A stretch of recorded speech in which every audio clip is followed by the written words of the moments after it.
to understand? What does it mean to understand another person? As a teenage girl experiencing high school life for the first time, I often think about how others around me experience the world differently than I do. The world is really complicated, and individual people are no exception. How do you understand another person when it's already so difficult to understand yourself? Humans are really intelligent, but by no means do we know everything that there is to know. When we can't come up with an answer to something we don't understand, we draw conclusions and make assumptions because we just don't know enough. But how does one go about truly understanding something? Is it even possible to understand something entirely? Hi, my name is Anais Pichano, and I would like to talk with you about my recent exploration of human understanding and perception, specifically my observations on emotion and my research of related terms to language. Let's start simple.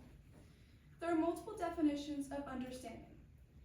According to the Merriam-Webster Dictionary, the second and third definition are to accept as a fact or truth or regard as plausible without utter certainty, to interpret in one of a number of possible ways, and a mutual agreement not formally entered into, but in some degree binding on each side.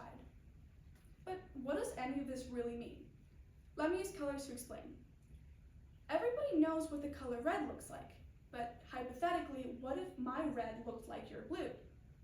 Science tells us that with the existence of color receptors in our eyes and color wavelengths, we all see the same thing. We just agree to call what we see red. In science, physics, and math, some things can't be proven, so we come up with rules to simplify things. This banana is yellow and this banana is blue.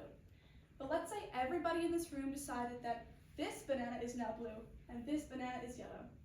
Now there's an understanding between me and you that that's what the color blue looks like and that is what the color yellow looks like. So what does this have to do with emotion? A sub-definition of understanding is sympathy. Now I'm sure all of you know what sympathy means, but to review, it means feeling concern for someone else. But then there's empathy, which is trying to put yourself in the shoes of others to feel the same emotion that they did, which, even though it's not a synonym for understanding, I think actually is closer in meaning than sympathy is. My argument is for this: if everyone experiences a situation uniquely, then they will also feel different emotions and think different thoughts. We can never feel the exact same thing another person does when they lose a pet, see their favorite person, eat their favorite food, or get into their dream college, for example. But we can try to relate our own experiences with how they felt.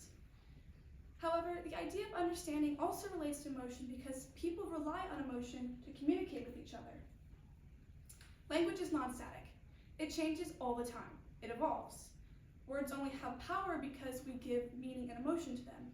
And as previously discussed, humans are extremely complex and ever-changing. I like to think of words as a shell that people fill and morph, and like a game of telephone, the way people repeat and spread language can also change how it's used. This idea that words can change with time is semantic change, or the subfield of historical linguistics that investigates changes in sense. A word that is a good example of this is wicked. Since its two definitions are opposites, wicked is an auto-antonym. That means it changed so much that its new definition is the complete reverse of where it started. In a research article published by Cambridge Press, it is explained that the newer good definition of wicked, meaning awesome, is used more by the newer generations, while the older evil version of wicked is used more by older generations. Through amelioration, the context for when wicked is used totally changes. At least socially, context is most of language. Depending on the context, the entire meaning of a word can change, and so can the conversation it's used in. For some reason, this was brought up in my physics class, and it prompted the term zeitgeist. Zeitgeist is the general intellectual, moral, and cultural climate of an era. Coming from the German words Zeit for time and Geist for ghost, it describes how the period of time affects the meaning of a word. Words like suffering, for example, will have inflicted different emotions depending on the time, because it means something entirely different to suffer in every context you put it in, or slavery, the Great Depression, for example. This idea of the spirit of the time is also how slang is formed. Similarly, we misuse words and create unofficial definitions. What do I mean by an unofficial definition?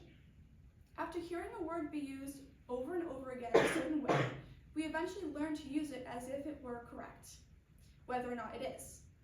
Because people learn new words contextually, misinterpreting what a word means and spreading it along can create a new definition of that word and change how it's used. Even if it's not correct, something will always be understood if everyone else uses it the same way. So, in conclusion, human minds are extremely complex, and we are always striving for the unattainable. We all perceive the world differently, and we all interpret the world differently. In reality, we don't even understand what we don't understand. But it's important to stay curious so that we can continue to observe the world around us, and even if we never quite understand everything. Thank you.